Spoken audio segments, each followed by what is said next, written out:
Hey everybody, and thanks joining in for another video. Welcome to my What If series, where we make one change to the Game of Thrones timeline and see how those ripples mess with the entire world of Westeros. And in this video, we're going to tackle a big one. We all know Jon Snow, the hero, the prince that was promised, the guy who came back from the dead to save the world. But what happens after? After the Night King is dead and the war is won, Jon looks around and sees, well, the same old garbage. The lords are bickering, a new king is on a melted throne, and the whole system he fought to protect seems just as broken as ever. His reward for saving everyone? Exile back to a night's watch that doesn't even have a purpose anymore. A glorified retirement home for a man not yet 30. So what if a hero that disillusioned, a man who never wanted a crown anyway, just decided to walk away from it all? What if he decided he didn't want to be Jon Snow, or Aegon Targaryen, or anything at all? What if he chose to be no one?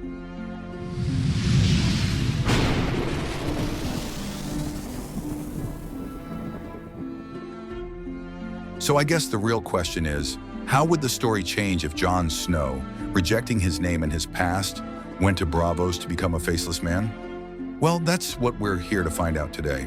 And before we get started, if you can leave a like on this video to support the channel, I'd appreciate it. And also, comment down below what you think Jon's most honorable, but maybe also most boneheaded decision was. Just so I know it's real. And with all that out the way, let's get into it. The catalyst for change, how you break a hero. All right, so to really get why a guy like Jon Snow, a dude whose whole personality is built on honor and doing the right thing, would even consider joining a death cult of magic assassins, we gotta look at the man who came back from the Great War. Because the Jon Snow who saw King's Landing burn wasn't the same guy who left Winterfell. This is a man who died, who stared into actual oblivion and came back thinking one thing: all this fighting over crowns and titles is just a stupid, meaningless game. I mean, think about it. He did the impossible. He united wildlings and Northmen. He convinced a dragon queen to fight the apocalypse instead of chasing a throne. And for what? So he could watch all the survivors go right back to their old petty squabbles. He's seeing lords who hid in their castles during the long night now jockeying for position under the new king, Bran the Broken. He sees his own sister Sansa playing the same Game of Thrones to get the North its independence. And he sees Tyrion, a man he respected, rewarding a cutthroat sellsword like Bronn with Highgarden, making him the Lord Paramount of the Reach. The system he nearly died to save wasn't just broken, it was actively rewarding the schemers and the snakes, while honorable people either ended up dead or had to compromise their own souls just to survive. And his reward for killing the woman he loved to stop a tyranny? Exile. It was a joke, a slap in the face disguised as duty, the very concept he sacrificed everything for. So in the middle of all this disillusionment, his whole identity just starts to crumble. Being a Stark, being a Targaryen, it all feels like a curse. His Stark honor, the voice of Ned Stark in his head, is screaming that he is a kinslayer and a queenslayer, even if he had to be. And his Targaryen blood, the secret that cost him literally everything, it means nothing. He's Aegon Targaryen, rightful heir to a throne that's now a puddle of slag. He's just adrift. He's haunted by Ned's impossible standards, by Robb's tragic mistakes, by Ygritte's lost love, and now by Dany's burning gaze. He is tired of fighting, tired of leading, and tired of being a symbol for things he no longer believes in. It's right here, in this total crisis, that the idea of the faceless men would begin to fester. He probably wouldn't go looking for them. My guess is the story starts with him just walking away from the wall. He tells Tormund and the free folk he's going with them, but his heart's not in it. The North isn't home anymore. It's a graveyard full of ghosts, so he just wanders south. Maybe in some dirty tavern in White Harbor, he overhears a desperate merchant whispering to a Braavosi sailor about the gift of death, about men who can deliver it for a price. Men who serve a God that doesn't ask for prayers or piety, just an end to suffering. And to a man like Jon, who has seen and caused so much suffering, that doesn't sound evil. That sounds like mercy. Think about what the Faceless men offer. It's purpose without an identity. You're not serving a corrupt king or a broken kingdom. You're serving an absolute cosmic truth. It's a way to deliver justice, not with an army and a banner, but with the clean, quiet finality of a blade. For him, becoming no one wouldn't be about losing himself. It would be a profound relief, a way to finally drop the crushing weight of being Jon Snow, the weight of his name, his failures, his legacy, all of it. He could finally be free. And in that freedom, he'd find a new, terrifying kind of duty. He wouldn't do it for power or revenge. He'd do it to acquire the tools to fix a broken world from the shadows. The choice would be made quietly, not with a grand speech, but with the silent resolve of a broken heart. He'd probably sell Longclaw, the last piece of his old life, for passage on a ship to Braavos, and let Jon Snow disappear somewhere on the churning waters of the Narrow Sea. Section number 2, the transformation in Braavos, making a weapon. So Jon gets to the House of Black and White, and this place has got to be a total shock to his system. He's lived his life in the cold, brutally real world of Winterfell and the Wall. Braavos is all mist and secrets, and this temple is its silent, unnerving heart. The other acolytes are blank slates, and the poison fountain in the central chamber is a constant, gurgling reminder of the gift they offer. His training would be a systematic deconstruction of everything that makes him Jon Snow. And it's gotta be exponentially harder for him than it was for Arya. Arya was always an outsider, a lone wolf. But Jon was a born leader. He was Lord Commander. He was king in the north. His identity was his strength. Here, it is his greatest liability. First thing, just like with Arya, he's got to become no one. They'd take his name, his memories, his very sense of self. Ghost is gone, left behind at the wall, and that alone would be like carving out a piece of his soul. He'd be scrubbing floors and washing the bodies of the dead, surrounded by the faces of countless gods he doesn't believe in. The man who commanded armies is now literally a nobody doing the temple's most menial chores. The kindly man, or someone like him, would oversee his unmaking. "A wolf is not welcome here," he'd probably say, his voice a dry whisper. "A dragon is not welcome here. They are loud, proud things, full of fire and ego. Here we are silence. We are water. Can a wolf learn to be water?" And Jon would be fighting it every step of the way. Everything Ned Stark ever taught him about honor, duty, and facing your enemies head-on goes against the very core of what the Faceless men do. Lying, cheating, killing for coin, these are the methods of his enemies. Now he's being told it's a holy mission. He'd be forced to master the arts of observation, to watch a fishmonger for weeks just to learn the rhythm of his life. He, who was always the center of great events, has to master the art of being completely invisible. His combat training would be a dark mirror of his time at Castle Black. He's a masterful swordsman, but that broad, powerful style is useless here. He has to unlearn everything. No more grand, sweeping blows with a Valyrian steel greatsword. Now it's about concealed daggers, poisons brewed from rare flowers, and the cold efficiency of a strangling wire. He'd learned that an open fight is a failure. The perfect kill is an event the target never even knew was happening. He'd have to become a true ghost, not just the owner of one. But the most terrifying part? Learning to wear the faces of the dead. It is a magical and psychological nightmare. The first time he pulls a new face over his own, another man's memories, emotions, and physical tics would flood his brain. He'd have to learn to suppress his own consciousness, to push Jon Snow down into a tiny dark corner of his mind and let the new identity take complete control. It's a total violation of his very being. His first assignments would be small, tests of his resolve. Kill some crooked merchant in the city. In Jon's old mind, the man is a cheat, but does he deserve to die for it? The Faceless men don't care. A life is owed, a price was paid, and they are merely the delivery service. His hand would probably shake the first time he puts poison in a cup, and he'd see the faces of Janos, Slint, and Ollie, the men he executed at the wall, and wonder what the difference really is. The The true turning point would be a contract that feels fundamentally wrong. Perhaps he's tasked to kill a genuinely good person, a lonely aging scholar whose rival has paid the price.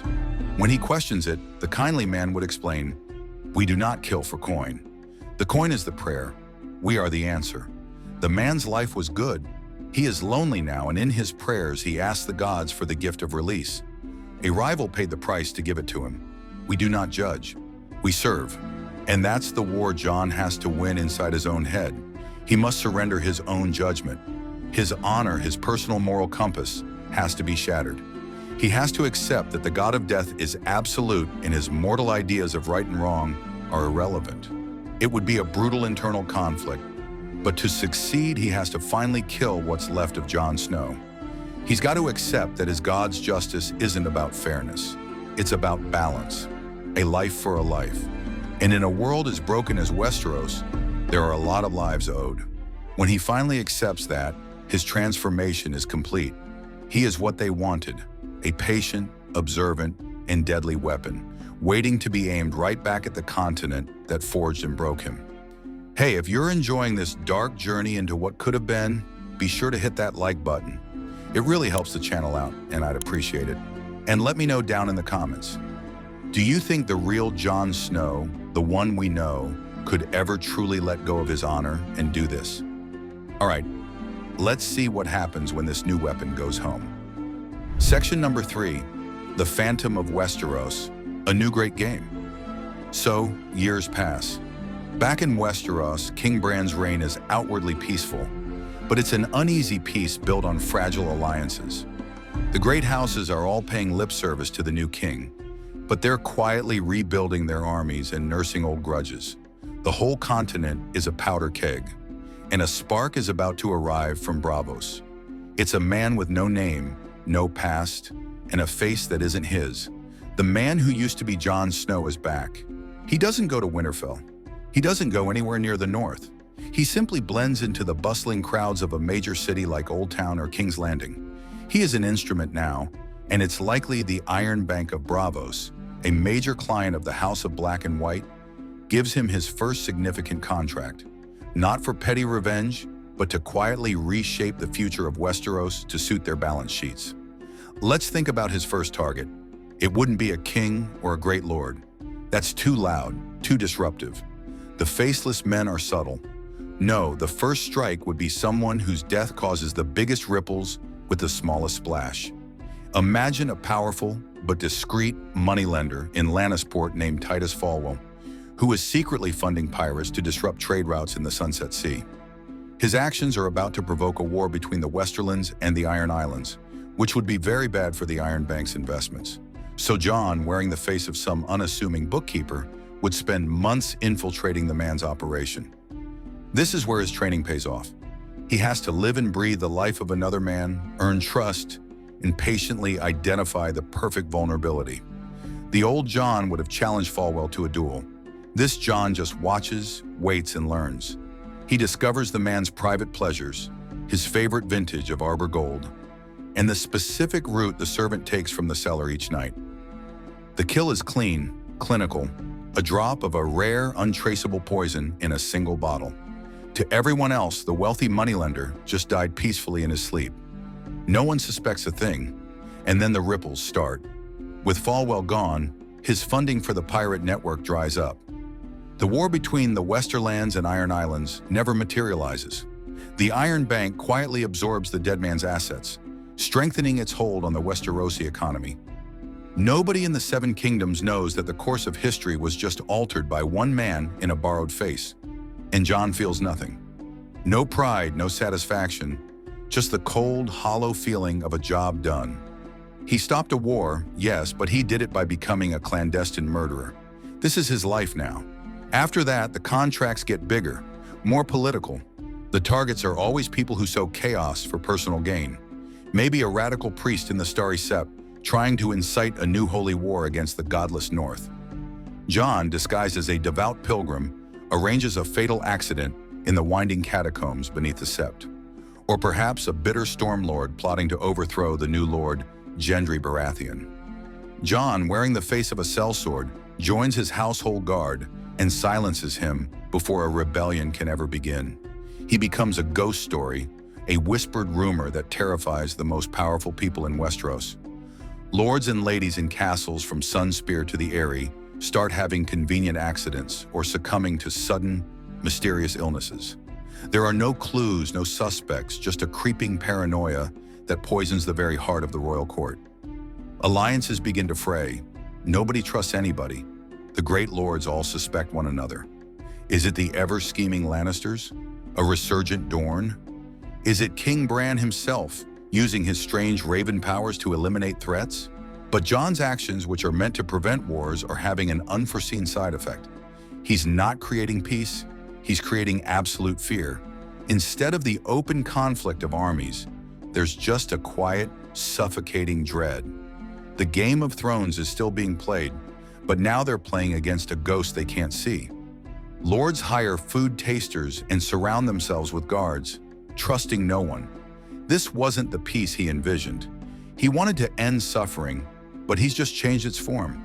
He cut out the tumors, but now the fear of the cancer is spreading everywhere. He is breaking the wheel, just as Daenerys wanted, but he's replacing it with the certainty of a knife in the dark. And he's starting to realize that a kingdom ruled by fear isn't a kingdom at peace, it's a prison. Section number 4. The inevitable conflict, a ghost of Winterfell. The entire philosophy of a faceless man is detachment.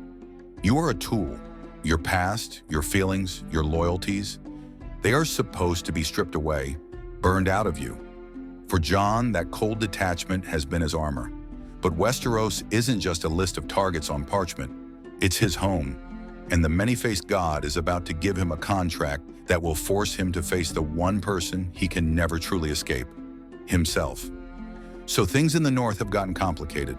Queen Sansa is a shrewd and capable ruler, but her reign is not without dissent. Some of the more traditionalist northern lords resent being ruled by a woman. Others still whisper that Jon Snow was the true king in the north and that Sansa usurped his crown. A few of them, maybe from resentful houses like the Karstarks or Umbers, begin plotting to overthrow her. They see her careful political maneuvering as weakness, and their conspiracy is about to plunge the north into a new civil war. And then the contract arrives, a name delivered on a small, unassuming scroll. The target, Sansa Stark. The cold logic behind it, for whoever paid the exorbitant fee, is simple. Kill Queen Sansa, and her government collapses. There would be a brief, bloody power struggle, and then a new, stronger leader would emerge, one more pliable to outside interests. In their minds, killing one person saves thousands of lives that would be lost in a prolonged war. But for Jon, this isn't politics. This is his sister, Sansa, the little girl he grew up with, the person he fought the Battle of the Bastards to save. All those memories he tried to bury in the dark halls of Braavos just come roaring back to the surface. He remembers their awkward, heartfelt reunion at Castle Black. He remembers the promise he made to his father's memory to keep his family safe. This isn't no one's memory. This is Jon Snow's. He's completely torn apart. For years, he has told himself he is serving a higher purpose, that he is saving innocent people from the folly of ambitious lords. But how can you save the innocent by murdering one of them? That stubborn, stark honor he thought was dead and buried rises up like a wraith, killing his own sister in their own home for money? It is the one line he knows he can never cross. But what's the alternative? If he refuses the contract, he has betrayed his god. That is a death sentence.